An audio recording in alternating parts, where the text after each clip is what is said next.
Hi! Welcome to Richard Kabili YouTube channel, and for today's tutorial, I will be teaching you on how to enable and disable two-finger swipe down number and basic gestures voice control on iPhone X. But first, kindly subscribe to this channel and don't forget to hit the subscribe button and the bell to notify you for the new updates. And let's start.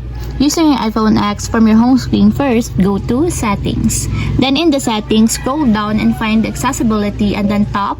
Then in the Accessibility, scroll down again and go to Physical and Motor section and then tap the Voice Control.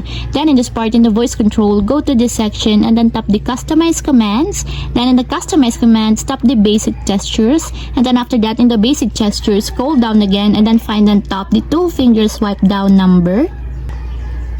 Then in the two-finger swipe down number, as you can see that it is already enabled. But you have to activate also the switch button under the confirmation required to fully enable the two-finger swipe down number and basic gestures until it becomes green.